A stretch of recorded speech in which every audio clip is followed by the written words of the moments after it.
Hello, welcome back to my haunted library. It's Regina. I hope you're all having a lovely day. We have a very rainy and cold day today, but it is a nice day to be indoors doing a little reading, doing a little writing. I've been getting up really early to write, and my new puppy, Lucky, she's like my little alarm clock because she noticed I started getting up early. She started waking me up early by barking, and I've been trying to do this, is it the Pomodoro method? The thing with the tomato, where I didn't buy the tomato, but you can do it on YouTube, where you set a timer with some very like lo-fi music for 25 minutes. And that entire time you're focused and you're writing, and then you take a 5-minute break. I think that's a great method. I've been using it for a long time, but I didn't realize there were actually dedicated YouTube sites to it. So it took me, I was doing my own timer, but it's great. During those 5-minute breaks, I try to wear her out as much as possible by tossing the ball and getting her worked up. And then hopefully she settles down during the 25 minutes that I'm supposed to be writing. Not always, but she's wonderful. And Lily's doing fine. She's still being cranky, but what are you going to do? And I've been reading. Oh, first I got a little note. I actually got this when I did my last video, but I forgot to open it, and then I opened it later, if that makes sense. But this is a nice thank you card from Ryan Stroud. I'm not going to read it because it's not like it's personal, but it's just a thank you about involving him again in the HorrorTube anthology. He was in both Local Haunts and Served Cold, and a really fine writer and a really nice guy, and he's a teacher, and he seems like the cool teacher that you'd like to have. I'm going to link his channel below because it's worth checking out. And speaking of Served Cold, I just recently did a guest blog on a horror writer and blogger, Nicholas Kaufman's website. And this is and he does like a series about the scariest thing. It's very interesting. And mine was the scariest thing about putting together a HorrorTube anthology. Some of it is a little tongue-in-cheek, some is a little more serious. Anyway, I'll link that below. It's also posted in my community page, if you haven't seen it. So what have I been doing besides writing? Well, I have been reading. And I have another rock and roll book to review today, which I will get to in a sec. But for now, I just wanted to kind of regroup of what I have read in the past couple weeks. I finished Feral by James DeMonaco and B.K. Evenson. This, I did finish it, but it wasn't my favorite. As I had said earlier, when I was about halfway through, I kind of suspected it was more like a zombie story, which isn't really my favorite story, sorry. It felt like a very commercial piece of writing, the way, when I'm scrolling through Netflix, I see these very commercial horror shows or films that I never really watch because I don't really find them interesting. The characters always kind of come off very predictable, and they're not even like the fun kind of horror I enjoy. Like sometimes I'll watch, a sleepaway camp. That is the type, if I'm going to watch like schlocky bad horror, I don't think it's bad. Anything you enjoy is not bad, in my opinion. But that kind of, where the taste level is maybe a little low, in the best possible way, I'll watch Friday the 13th or Sleepaway Camp, that kind of vibe, rather than, the current zombie picture. I don't know why. So just because I didn't like Feral doesn't mean it's a bad book. Someone probably would really enjoy this. So I'm going to donate this to my little local library. So I've just finished last night Ski Weekend by R.L. Stine. I have been reading more like winter-themed horror books, and this was so much fun. And of all of the incredible books that I got from my R.L. Stine haul this summer, I don't know if you saw that video. I'm going to put it, is it there? I can never figure out what side. One side.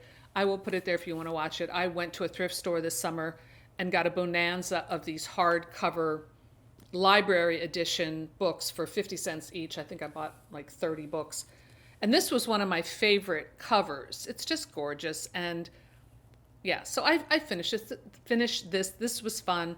Of course, our friend Cameron Chaney always has great reviews about Fear Street and R.L. Stine books. I'm just starting to read these books, and I'm really enjoying them. They're kind of like my what Nancy Drews were to me growing up.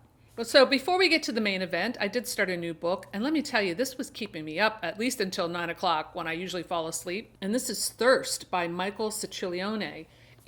I think I got this in a thrift store, sometime in the not too distant past. I don't know. I don't remember exactly, but this is a vampire story, and so far a very like erotic vampire story, but not paranormal romance. I think there is some confusion today about paranormal romance being considered horror, at least in in the online culture, like on Facebook.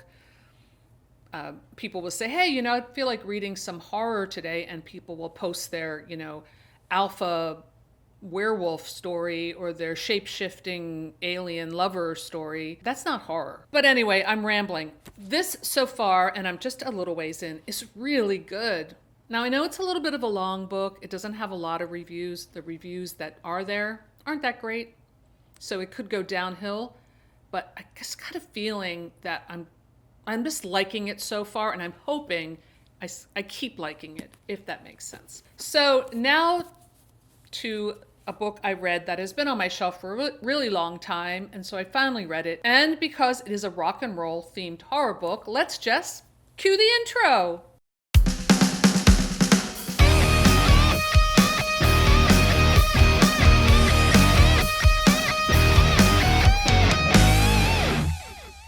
So the book I just read is Vampire Junction by S.P. Somtow. Timmy Valentine is a vampire, and though our modern skeptic age refuses to believe, Timmy has come to realize that he is in danger as never before. Too many people have seen him. Photos and recordings survive as paintings and sculpture never could. Soon someone will realize that Timmy Valentine has never grown up. I read another book by this author called Moondance, which is about werewolves, which was very epic. It all takes place most of it takes place in the American West. It's this kind of grand story. I liked it. I liked it mostly. Like, I enjoyed the epic spectacle. There were some things about it that I just found frustrating, but that happens. It was kind of the same way with this book. At first I thought, 3 stars. Now, I know Lydia Peever just did a video about star ratings, and I have not watched it yet, but I'm going to. So I'm going to put that below as reference, because I have some thoughts about the whole star rating. Mostly that I hate doing star ratings, because I can say like Moondance is an ambitious, important book in a lot of ways, but my enjoyment level was more of like a 3. So I probably ended up giving it a 4. The same with Vampire Junction. I mean, it's undeniable that this book is stunning and epic and creative and wild. It's so wild. Did it feel like frustrating at times because of the switching of POVs? That's just like a personal thing. I don't really like when books switch POVs too much, because I'm like with one character or maybe 2. Like if it switches between 2 characters, I'm usually okay. But this, like Moondance, had like a range of characters. Some I liked and some I just wanted to skip over that section. But basically, this story is about a vampire who is a rock star. He is like, and this book, before I get ahead of myself, this book came out in 1984. So it's definitely like a paperback from hell. And unfortunately, just reading this book kind of bent it up. I do have a nice copy of the follow-up called Valentine, which I do intend to read. I didn't hop on it right away, but I will read it. Valentine is the name of the vampire, and he is a major rock star. The weird part, though, is that he's only 12. I don't know about you, but when did Justin Bieber start? Was he 12? I don't remember like a child rock star. I kept envisioning almost like a David Bowie type of character, like effete and kind of, coldly distant, but seeming to have a lot of power. I mean, it's the whole rock star thing is a great character to explore, however you do it, like a Ziggy Stardust kind of character. This is what Timmy Valentine kind of reminded me of. And look, I mean, Anne Rice made Lestat into a rock star too. And there was actually a scene in this book where there's this big concert. It reminded me a lot of the big concert in Queen of the Damned. There's this wonderfully, beautifully written section in the book, and you can tell that the author is a musician. He's a maestro himself, is a conductor. He really knows classical music, obviously, but this whole section of this Wagner opera based on the life of the real Bluebeard. The Bluebeard story with killing the wives came from this real life person whose name I forget, but I'm going to write it here, who was in Joan of Arc's army, apparently, was a serial killer of children. So the real Bluebeard does appear in the story with the vampire. It's fascinating. This might be considered the first splatterpunk book, in fact. I don't know if I've read that somewhere. I don't know if that's true as far as like the horror experts might know better than me. But it definitely has some really grotesque things in it. There's just like some beautiful visuals and the opera. It's very operatic. That's how I would describe it. Like this one groupie vampire is really sinister and really kind of scary. Like I found her character very frightening. There's this whole thing of like, her putting like the severed heads of her victims on the beach in California and like in Hollywood with like seaweed coming out of their mouths and like from the bottoms of their necks. Like this like amazing visuals. I think the more I think about this book, the more I like it. It's one of those. I think the same thing happened with Moondance. I reading it felt frustrating, but looking back, I liked it a lot more. Anyway, so that's Vampire Junction. The junction comes from the town, but also it's part of this video game. Like Timmy Valentine's like signing on the dotted line to have, we want merchandise. We got, your name's going to be on a video game. We're going to play it at your concerts, and kids can buy T-shirts and they can buy their own game. And it's in every arcade. His manager says this stuff before something happens to the manager, which I won't give away. And then another manager comes in, and then something happens to that manager. There is this whole Jungian psychology theme going on in this book.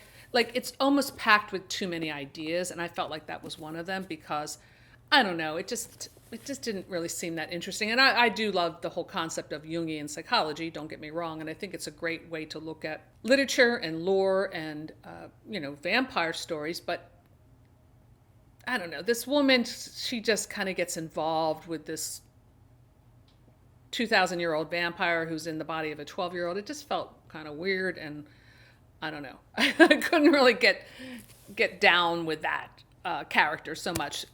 Those are my thoughts on Vampire Junction. Overall, I enjoyed it. If I have to give it a star rating, I would say 3 for enjoyment, 4 for spectacle and effort and operatic visuals. And that's about where I stand on that book. But in the month of February, I'm going to do something a little different in honor, and I just hope it comes out when it's supposed to, Andrew Neiderman's biography of V.C. Andrews, The Woman Beyond the Attic, or Behind the Attic, I think it's Beyond the Attic, is coming out February 1st, I believe. I pre-ordered it. I can't wait to read it. As soon as it comes in, I'm dropping everything. I'm going to read it and give a review. If any of you guys would like to do a buddy read with me on that, please let me know in the comments below. I think that would be really fun. Maybe we can communicate on Instagram or something. And I might even do a reading vlog, which I don't think I've ever really done on this channel.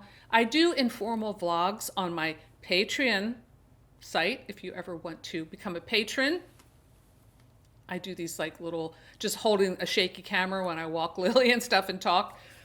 I do one of those a week, or I try to. I also, in my Patreon, do free ebook copies of any new release. I just put out a new book and called Women in Trouble, and a collection of short stories and a novella. And next month I'm coming out with another book, one for each month. That's the plan. And anyway, I digress. I'm like very rambly today. I think it's because I've had coffee. But I'm only reading V.C. Andrews books for the month of February. So I keep a detailed list of all my V.C. Andrews books and which ones I have read. I have a playlist of all my V.C. Andrews reviews. So the last I read was the Landry series, which were Ruby, and that was great, and they have a TV movie. And then now I'm just about to start in February the Logan series. So this is starting with Melody, came out in 1996. This is all about music, it looks like. And so hopefully I'll get through that whole series for the month of February. So if you would like to do a buddy read for that series, let me know. It's a little ambitious, but maybe just the biography. That would really be great. I would love to have a discussion about this incredible life that V.C. Andrews sounds like a quiet life, almost like like an Emily Dickinson kind of life, where on the outside it seems very calm and almost spinsterish, but on the inside it's like an opera. It's like a Somtow novel, with that much passion. I'm expecting there's going to be a lot of stuff about her mother. So if you're interested in any of that, leave a comment below, and also let me know what you thought about any of the books that I mentioned today. If you've read them, if you plan on reading any of them, I would love to hear your thoughts.